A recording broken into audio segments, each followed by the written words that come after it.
पाकिस्तान ने डैम्स की तामीर के लिए अहम टेक्नोलॉजी हासिल कर ली है और ये टेक्नोलॉजी है इलेक्ट्रो ऑप्टिकल सैटेलाइट्स की।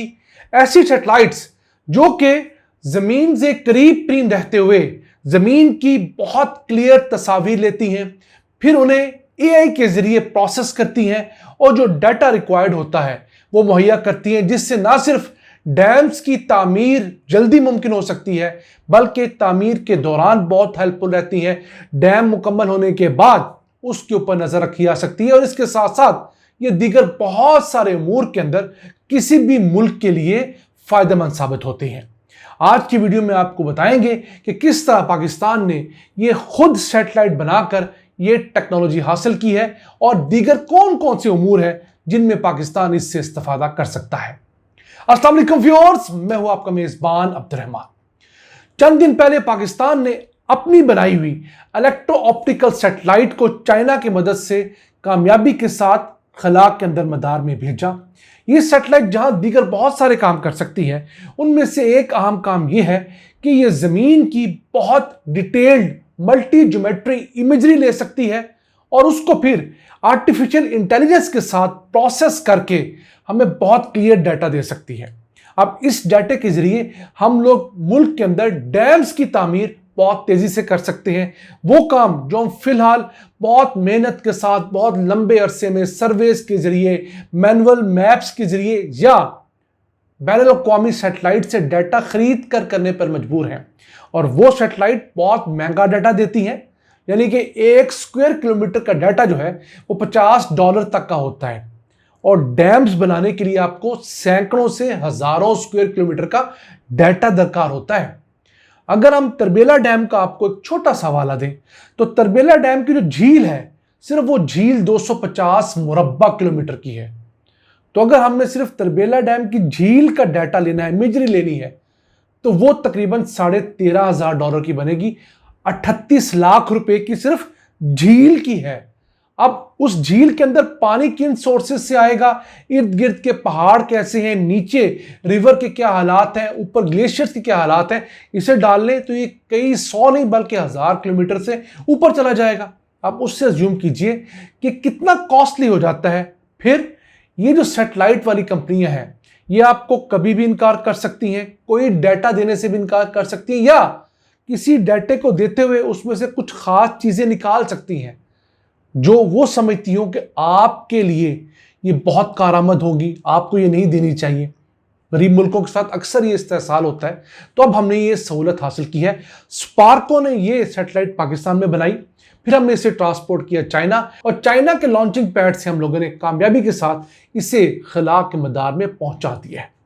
अब एक सवाल मेरे ज़हन में भी था, आपके ज़हन में भी आया होगा कि हम अपनी सैटेलाइट्स चाइना की मदद से खला में क्यों भेजते हैं। उसकी वजह यह है कि सैटेलाइट को खला में भेजने के लिए जो लॉन्चिंग सिस्टम दरकार होता है उस पर कम और बेश 2 से 5 अरब डॉलर्स लागत आती है।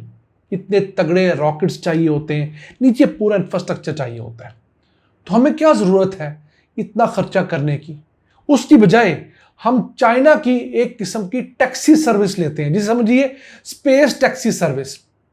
यानी चाइना ने अपनी सैटेलाइट भेजनी होती है तो उसके साथ हम एक अपनी सैटेलाइट अटैच कर देते हैं उसी रॉकेट के साथ। जो रॉकेट चाइना की सैटेलाइट लेके जाता है वो हमारी भी ले जाता है। और बहुत सारे रॉकेट्स ऐसे होते हैं जो एक टाइम पर दर्जनों छोटी दरमियानी सैटेलाइट साथ ले जा सकते हैं।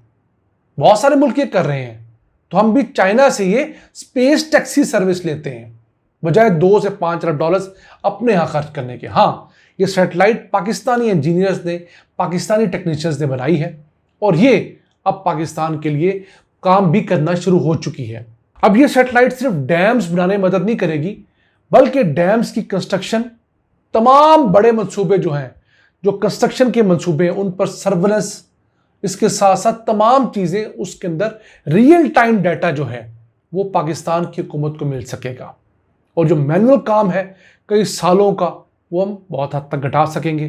फिर सिर्फ ये नहीं, इनके साथ साथ इन सैटेलाइट्स के जरिए हम शहरी मनसूबा बंदी जो है उसे बहुत बेहतरीन तरीके से कर सकते हैं कि शहर किस पैटर्न पे फैल रहे हैं, उनके अंदर क्या सहूलियात हैं, कहाँ पर फ्लॉज हैं, अगर बारिशें होती हैं तो कहाँ पर चोक पॉइंट आ रहे हैं, रशी टाइम्स कौन से हैं, इन तमाम चीज़ों को। फिर फूड सिक्योरिटी के अंदर इस तरह की सैटेलाइट्स बहुत कारआमद होती हैं कि खुराक के लिए हमने कौन कौन से एरियाज को देखना है, कहाँ पर टेम्परेचर तेज़ी से बढ़ रहा है, कहाँ घट रहा है, कहाँ पर रेनफॉल ज़्यादा है।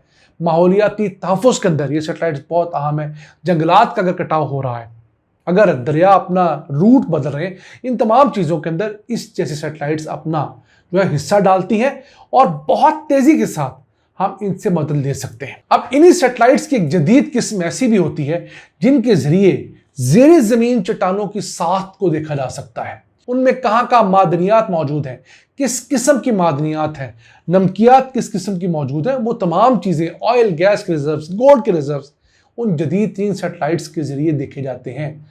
और उन्हीं को इस्तेमाल करते हुए फिर अमेरिका किसी गरीब मुल्क पर हमला करने की प्लानिंग करता है। हमें भी वो हासिल करनी चाहिए ताकि हम अपने मुल्क के अंदर देखें कि कहाँ कहाँ कौन कौन से ख़जाने किस मिकदार में मौजूद हैं और फिर हम उनकी एक्सप्लोरेशन कर सकें। तो ये सैटेलाइट जो है इस 21वीं सदी 22वीं सदी की इतनी अहम टेक्नोलॉजी है। जो मुल्क जितना ज़्यादा इस टेक्नोलॉजी में आगे जाएगा वो उतना ही ज़्यादा कारआमद होगा, वहाँ रिसर्च एंड डेवलपमेंट उतनी ज़्यादा होगी, इंसानी तरक्की इतनी तेज़ी से होगी, शहर बेहतरीन वहाँ पर बसाए जा सकेंगे, देहात को मॉडर्नाइज किया जा सकेगा। फूड से रिलेटेड जो सिक्योरिटी है, जो आजकल के दौर में बहुत अहम है कि कोई मुल्क अपनी ज़रूरत की खुराक खुद पैदा करे। जैसे ईरान के ऊपर अब एक किस्म के सैंक्शंस हैं। ईरान बेचारे की एक्सपोर्ट्स बहुत हद तक डैमेज कर दिए हैं, अमेरिका ने इंपोर्ट्स वो नहीं कर पा रहा। तो ईरान ने अपनी फूड सिक्योरिटी मेंटेन की है, तो वहाँ पर खुराक की कोई किल्लत नहीं आई। खुदा न खास्ता पाकिस्तान के साथ ये हालात हो जाए तो पाकिस्तान के लिए सबसे बड़ा वबाल जान तो वो कुकिंग ऑयल होगा, जो हम लोग हर साल $4 अरब का इंपोर्ट करते हैं। वो घी जो हम तरी डाल कर सालन के ऊपर खाते हैं और अपनी दिल की शरियानें बंद करना गवारा करते हैं, जुबान के चस्के पे कॉम्प्रोमाइज़ नहीं करते, हम 85% वो खुर्दनी तेल इंपोर्ट कर रहे हैं। तो ये चीज़ें हैं जो आज की दुनिया में हमें करनी चाहिए। हम बहुत लेट हैं, लेकिन शुक्र है कि हम आहिस्ता आहिस्ता इस तरफ चले ज़रूर हैं। अभी भी हमारी वो रफ्तार नहीं जो रफ्तार होनी चाहिए। हमें इस तरह की कई दीगर सैटेलाइट्स भी चाहिए। उनका डाटा कंपाइल होते हुए बहुत टाइम लगेगा, क्योंकि इन सैटेलाइट्स के ज़रिए दरियाओं पे नज़र रखी जाती है, ग्लेशियर्स पे नज़र रखी जाती है, डैम्स पे नज़र रखी जाती है, रेनफॉल को देखा जाता है, जो बर्फ़बारी होती है उसका पैटर्न देखा जाता है, सीजन्स को देखा जाता है, कब बर्फ़बारी पड़ेगी तो कितने दिनों बाद उससे पानी बनेगा, वो पानी अगर ऊपर से चलेगा तो दरिया सिंध में कब आएगा, दरिया सिंध से आगे जाकर वो हमारे सूबा सिंध तक कब पहुंचेगा। ये पूरी कैलकुलेशंस एक बहुत बड़ा ट्रैक रिकॉर्ड डाटे के ऊपर मुनहसर होता है, और वो बिग डाटा होता है जिसे जितना ज़्यादा प्रोसेस किया जाए उस मुल्क के लिए उतना ही फ़ायदेमंद होता है।